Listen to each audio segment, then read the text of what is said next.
Hi everyone, welcome to this channel. Friends, ఈ ఛానల్లో మనం వృక్షరాజ్యానికి సంబంధించిన కొంచెం ఎక్స్ప్లెనేషన్ అయితే ఈ వీడియోలో వివరించడం జరుగుతుంది. ఫ్రెండ్స్, మన డిఎస్సికి సంబంధించి ఎస్ఏ బయాలజీ పోస్ట్ కోసం ప్రిపేర్ అవుతున్న అభ్యర్థులు ఈ ఛానల్ని సబ్స్క్రైబ్ చేసుకోండి.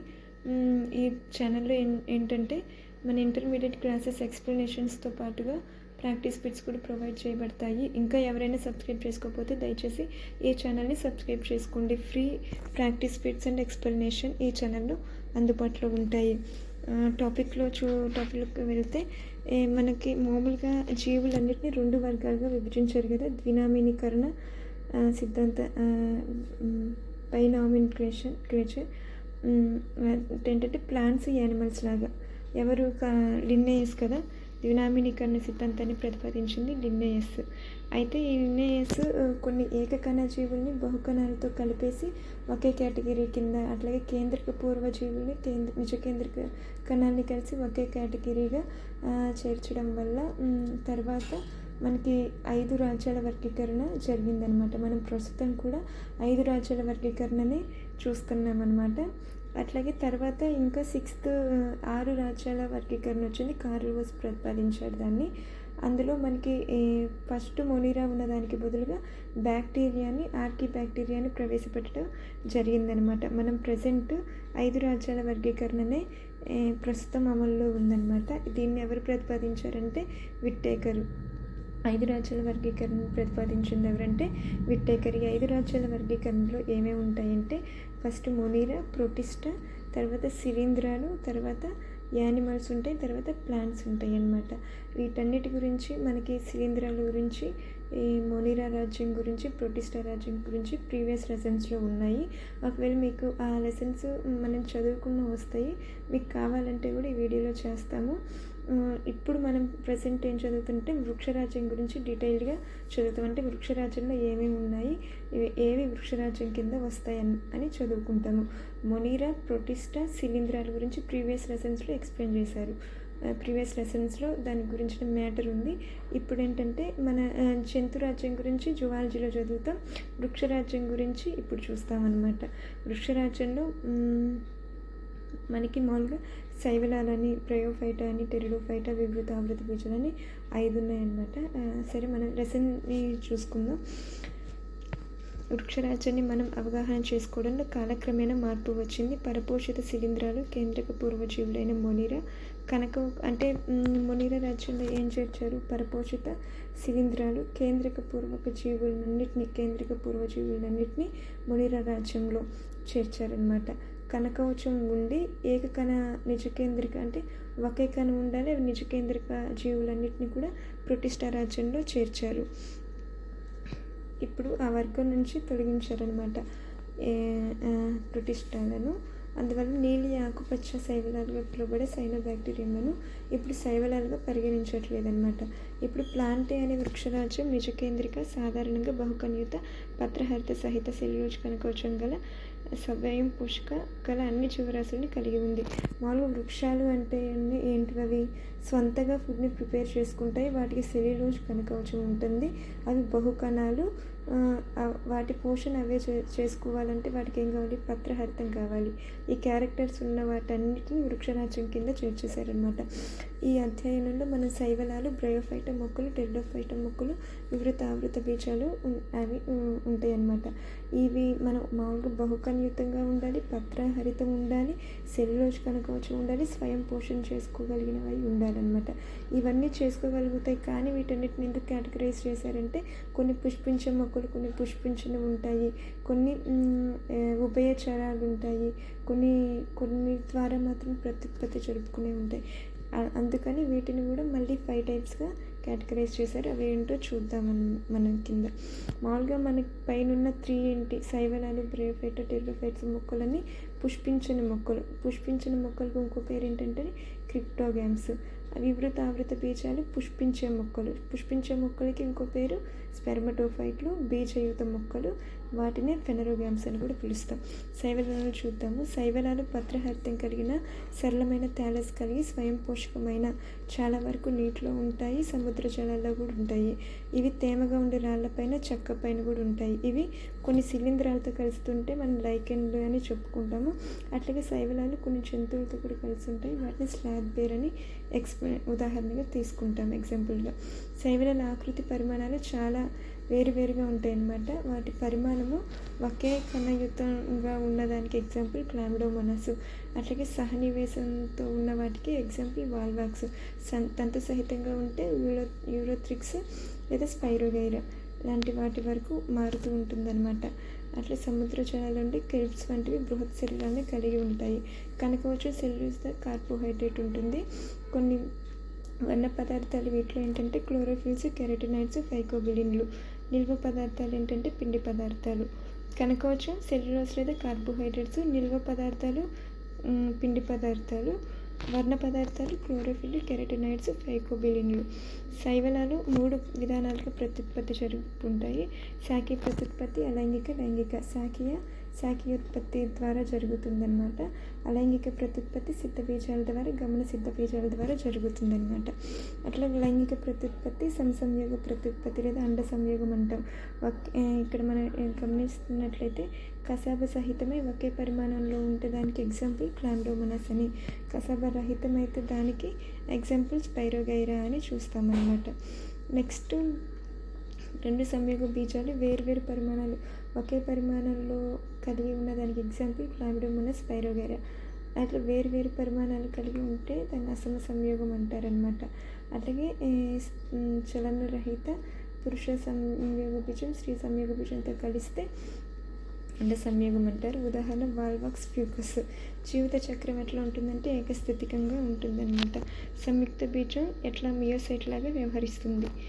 ఓకే, ఈ శైవలాలు ఎట్లా మనకు ఉపయోగపడతాయి అంటే చాలా విధాలుగా ఉపయోగపడతాయి. కిరణజన్య సంయోగక్రియ జరుపుకుంటాయి కాబట్టి వాటి చుట్టుపక్కల ఉన్న ఆక్సిజన్ స్థాయిని పెంచుకుంటాయి అన్నమాట.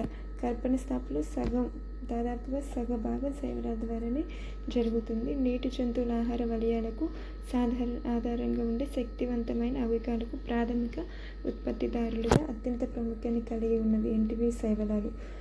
మనకి ఆహారంగా ఉపయోగించేవి ఏంటంటే పోర్ఫైరా, లామినేరియా, సర్గాసం. కొల్లాయిల్లాగా ఉపయోగించే హైడ్రోకొల్లాయిల్లాగా ఉపయోగించేవి ఏంటంటే గోధుమ వర్ణ, ఎరుపు వర్ణ సముద్రపు శైవలాలు. ఇవి నీటిని పట్టించుకుంటాయి కాబట్టి హైడ్రోకొల్లాయిల్ అని అంటారు. ఆల్జిను, కర్రాసిన్ వీటిని వాణిజ్యపరంగా వాడతారనమాట. ఇవేంటి హైడ్రోకొల్లాయిల్, ఆల్జిన్, కర్రాజిన్ వాణిజ్యపరంగా వాడుకుంటున్నారు. అట్లాగే జుండుగడ్డిని వేటితో తయారు చేస్తున్నారంటే జెలిడియం, గ్రాసిలేరియా జుండుగడ్డిని తయారు చేయడానికి ఉపయోగపడతాయి. ఇవి ఇంకా సూక్ష్మజీవిని పెంచడానికి ఐస్ క్రీమ్లు, జెల్లీల్లో కూడా ఇవే జెలిడియం, గ్రాసిలేరియాని వాడుతున్నారు. లామినేరియా నుంచి అయోడిన్ని సేకరిస్తున్నారు. క్లోరిలా, స్పైరులినా అనే ఏకకణ శైవలాలను అంతరిక్ష యాత్రికులు సైతం ఆహారంగా యాత్రికుల ఆహారంగా ఉపయోగించేవి శైవలాలు ఏంటంటే క్లోరిలా, స్పైరులినా. ఇంపార్టెంట్. వర్ణ పదార్థాలు, నిర్మ పదార్థాల రకాల ఆధారంగా శైవలాలు మళ్ళీ 3 విధాలు కేటగరైజ్ చేశారనమాట. Chlorophyceae, Phaeophyceae, Rhodophyceae. క్లోరోఫైసీలో ఆకుపచ్చ శైవలాలు ఉంటాయన్నమాట. ఇవి ఏకయుతంగానైనా సహనివేశంగానైనా తంతుయుతంగానే ఉండొచ్చు. క్లోరోఫిల్ ఏబీలు ఎక్కువ ఉంటాయన్నమాట. గడ్డి ఆకుపచ్చ రంగులో ఉంటాయన్నమాట. హరిత రేణువులు చక్రాభంగా కానీ ఫలకంగా కానీ వలాకృతి, గిన్నాకృతి, స్పర్కిలాకారంగా లేదా రిబ్బన్ లాగా ఉండవచ్చు అనమాట. వీటిలో ఆహార పదార్థం ఏంటంటే పైరినాయిడ్లు. ఇందులో క్లోరోఫైసీలో ఆహారం నిల్వ ఉంచుకునే పదార్థాలు ఏంటంటే పైరినాయిడ్స్ అన్నమాట. పైరినాయిడ్లతో ఏమేమి ఉంటాయంటే స్టార్చ్లు ఉంటాయి, ప్రోటీన్లు ఉంటాయి. పైరినాయిడ్లో స్టార్చ్లు ఉంటాయి, ప్రోటీన్లు ఉంటాయి అన్నమాట. క్లోరోఫైసీలో ఆహారం నిల్వ ఉండే పదార్థాలు ఏంటంటే నిర్మాణాలు ఏంటంటే పైరినాయిడ్లు. ఈ పైరినాయిడ్లు ఏముంటాయంటే స్టార్చ్, ప్రోటీన్లు ఉంటాయి. కొన్ని శైవలాలు నూనె బిందువుల రూపంలో కూడా నిల్వ చేసుకుంటాయి అన్నమాట. లోపల సెల్యులోజ్ పొర ఉంటుంది, బయట పెక్టిన్ పొర ఉంటుందన్నమాట ఈ క్లోరోఫైసీలో. శాఖీయోత్పత్తి ముక్కలవడం ద్వారా, అలైంగిక ప్రత్యుత్పత్తి గమనసిద్ధ బీజాల ద్వారా జరుగుతుందన్నమాట. లైంగిక ప్రత్యుత్పత్తి సంయోగమైన అసమ సంయోగం అండ సంయోగంగానైనా ఉండవచ్చు అనమాట. ఈ క్లోరోఫైసీలో ఏమేమి ఉంటాయంటే ఎగ్జాంపుల్గా క్లామిడోమోనాస్, వాల్వాక్స్, యూలోథ్రిక్స్, స్పైరోగైరా కారాలు. యూలోథ్రిక్స్ మనకి దేనికి తంతుయుత, వాల్వాక్స్ సహనివేశ, స్పైరోగైరా ఇవి మనకి కసాబరహిత ఒకే పరిమాణంలో సంయోగం జరుపుకునే వాటికి ఎగ్జాంపుల్ స్పైరోగైరా. ఇవన్నీ క్లామిడోమోనాస్ అంటే ఏకకణ. అట్లా మనకి ఇక్కడ ఎగ్జాంపుల్ చూడగానే అవి గుర్తొచ్చాయనుకో మనకి ఈజీగా ఆన్సర్ చేయగలుగుతాం అనమాట. నెక్స్ట్ ఫియోఫైసీ తరగతికి చెందిన గోధుమ వర్ణ శైవలాలు. ఫియోఫైసీ రంగు ఏంటంటే గోధుమ రంగు, ముఖ్యంగా సముద్ర జలాల్లో ఉంటాయి అన్నమాట. వీటి ఆకారం కానీ పరిమాణం కానీ చాలా వేరువేరుగా ఉంటుంది అనమాట. అవి సరళ శాఖాయుతంగా కానీ తంతు రూపంగా కానీ ఉంటాయి అన్నమాట. బహుశాఖాయుతంలో ఉండేవి ఏంటంటే 100 మీటర్స్ వరకు ఎత్తు చేరుతాయి. ఇవి క్లోరోఫిల్ కెరటినాయిడ్లు, శాంతోఫిల్స్ని కలిగి ఉంటాయి అన్నమాట. శాంతోఫిల్ వర్ణద్రవ్యమైన ఫ్యూకోశాంతిన్ పరిమాణాన్ని అనుసరించి ఆలివ్ ఆకుపచ్చ నుంచి రకరకాల గోధుమ వర్ణాలతో ఉంటాయి. ఆహారం లామినేరియా మానిటర్. అక్కడేంటి పైరినాయిడ్స్, అవేంటి స్టార్చ్ ప్రోటీన్లతో ఉంటాయి. ఇక్కడ ఫియోఫైసీలో లామినేరియా మానిటర్ అనే సంక్షిప్త కార్బోహైడ్రేట్ రూపంలో నిల్వ చేయబడుతుంది. వీటి శాఖీయ కణాలు సెల్యులోజ్ కనకవచం కలిగి వెలుపల ఆల్జిన్.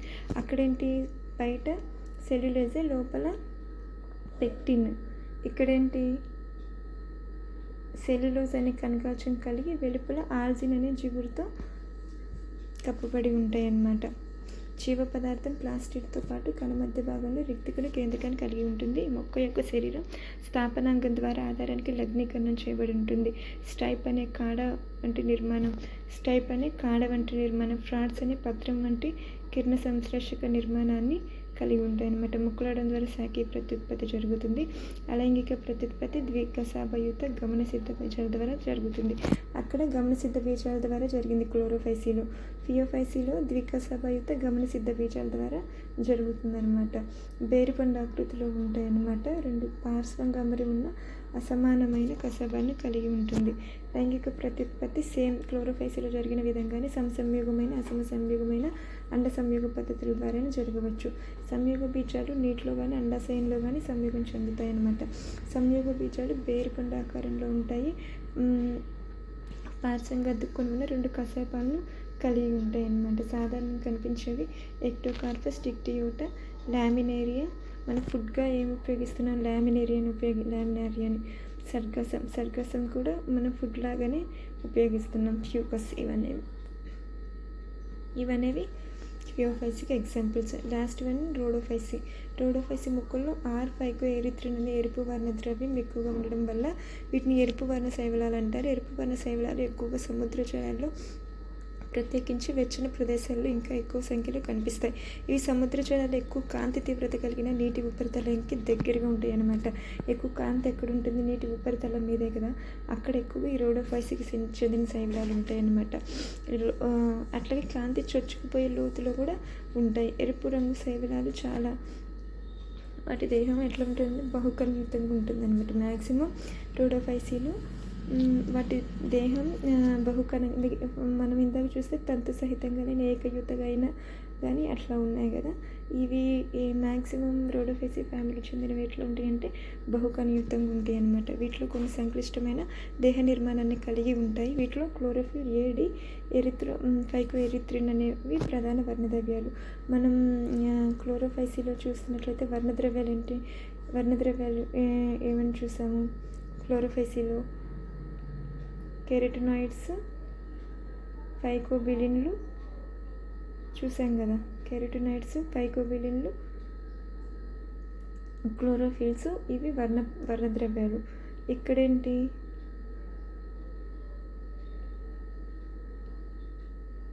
ఫైకోఎరిథ్రిన్ అనేవి ఇక్కడ వర్ణద్రవ్యాలు అన్నమాట.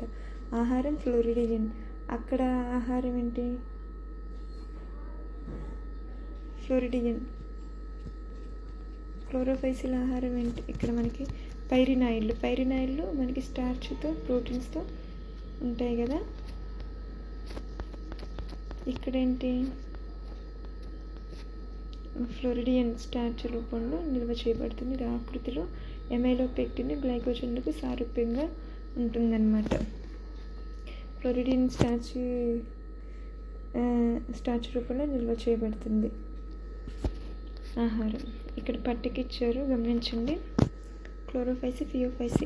సాధారణ నామం ఆకుపచ్చ శైవలాలు క్లోరోఫైసికి, ఫియోఫైసిక్ గోధుమ వర్ణ, రోడోఫైసిక్ ఎరుపు వర్ణ.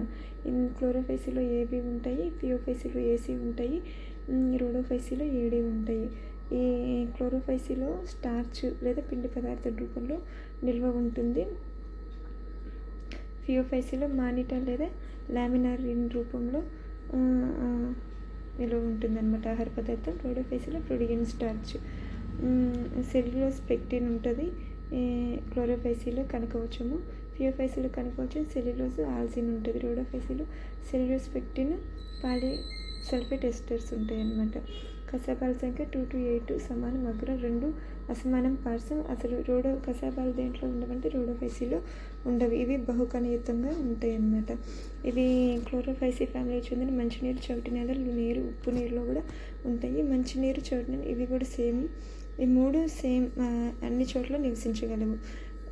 ఎరుపు శైవలాలు ముక్కలవడం ద్వారా శాఖీయోత్పత్తి. సేమ్ రోడోఫైసి కూడా ఫియోఫైసి, క్లోరోఫైసి లాగే శాఖీయోత్పత్తి మాత్రం ముక్కలవడం ద్వారానే జరుగుతుంది. అలైంగిక ప్రత్యుత్పత్తి సిద్ధ బీజాల ద్వారా. లైంగిక ప్రత్యుత్పత్తి చలనరహిత సంయోగ బీజాల ద్వారా. అదే మనం ఫియోఫైసిలో చూస్తే ద్వికసాబయుత సంయోగ బీజాల ద్వారా లైంగిక ప్రత్యుత్పత్తి జరుగుతుందన్నమాట. కూజ ఆకారంలో ఉన్న స్త్రీ సంయోగ బీజాన్ని కార్పగోనియం అని, కసాబరహిత పురుష సంయోగ బీజాన్ని స్మెర్మేషియం అని అంటారు. లైంగిక ప్రత్యుత్పత్తి అండ సంయోగోత్పత్తులు సంక్లిష్టమైన ఫలదీకరణాంతరం మార్పుల ద్వారా జరుగుతుంది. సాధారణంగా కనిపించే ఎరుపు శైవలాలు పాలిసైఫోనియా, ఫోర్పైర మనం తినడానికి ఉపయోగిస్తాం. గ్లాసిరెలియా చుడెలియా మనకి చున్నుగడ్డ సూక్ష్మజీవుల తయారీలో, ఐస్ క్రీమ్స్ మరియు చెల్లీల తయారీలో ఉపయోగిస్తాం అన్నమాట. ఇందులో 3 కూడా మనకి ఫుడ్ ప్రిపరేషన్లో ఉపయోగపడేవే ఉన్నాయి అనమాట. Friends, this is all about మనకి శైవలాల గురించి ఎక్స్ప్లెనేషను. నెక్స్ట్ వీడియోలో ఈ శైవలాల గురించి కొన్ని బిట్స్ అయితే ఈ వీడియోలో ప్రొవైడ్ చేయబడతాయి. సో ఫ్రెండ్స్, మొదటిగా ఈ ఛానల్ని చూస్తున్న వారు తప్పకుండా సబ్స్క్రైబ్ చేసుకోండి. ఇంకా మీ ఫ్రెండ్స్కి కూడా షేర్ చేయండి. Thank you for watching. Have a nice day. Thank you.